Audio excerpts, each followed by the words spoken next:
boys cried out in the darkness behind her. She took a step back and saw Michael's curly blonde hair thrashing on the pillow. She placed her hand on his head until he stopped shaking. She wished she could rescue all the children, take them someplace where they would be safe and warm.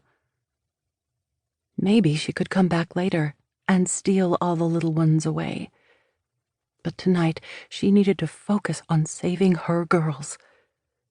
Another step forward. Johanna's hair was soft on her cheek, hands wrapped around her neck. God had entrusted her with these children.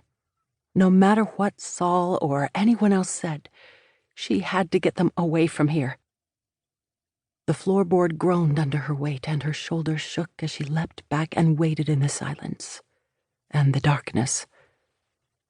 There were 3 more steps between her and her baby. She would pick her up and run toward the forest. Once they made it to the trees, Saul would never catch them. As she stepped forward again, Michael bolted up. She bent down to comfort the boy, but it was too late. He shrieked as if he'd seen a ghost. A flash of light blinded her for an instant, but it wouldn't stop her. She lunged toward the crib. Phoebe slapped her hand away from her daughter. "What are you doing?" A few other children cried out, but not her daughter. She could see her sleeping between the wooden slats, her black hair tangled around her forehead. Phoebe held out her arms. "Give Johanna to me." Her heart pounded as fear snaked through her skin. She would not leave her daughters with Saul. Phoebe shone the light in her eyes. "I'll call him if you don't hand her over right now." Adrenaline shot through her body and she lurched forward. Phoebe couldn't stop her. She would grab her baby and run. Phoebe stretched her arms across the crib and screamed, "Saul!" She pushed forward, but Phoebe blocked the crib and yelled again for Saul. She squinted through her tears to see her baby one last time. God help her. If Saul caught her, she'd never see either of her girls again. She turned and ran out the door, down the hall. Saul called out to her, but she didn't stop. She stumbled down the winding steps and into the kitchen. The cold tile jolted her bare feet, but she didn't break stride as she raced toward the back door. Freedom. The door smacked the wall behind her as Saul threw it open. He pointed his cane at her. "Where are you going?" Johanna trembled in her arms as she turned and locked his gaze.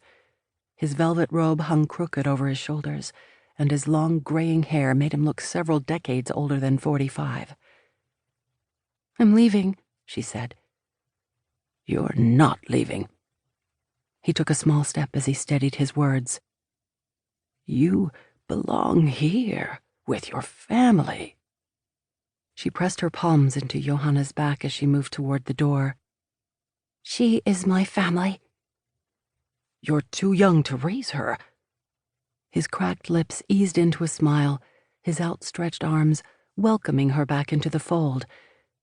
"There's so much you need to learn." Johanna's tears soaked through her mother's clothes and puddled on her shoulder. "They need someone strong to care for them."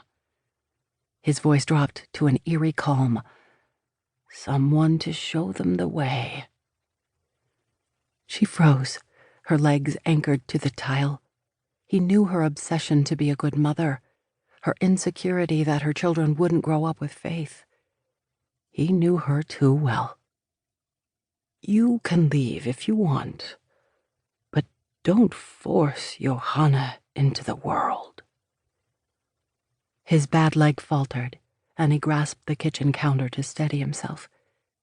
"She will be safe with us." She shivered. Saul would teach her daughter about sacrifice and sin and purity, and most of all, how to love as Christ loved the church. His gaze moved from her to Johanna, and he devoured her with his stare. "I'll take care of her until you return." With her daughter clutched in her arms, she threw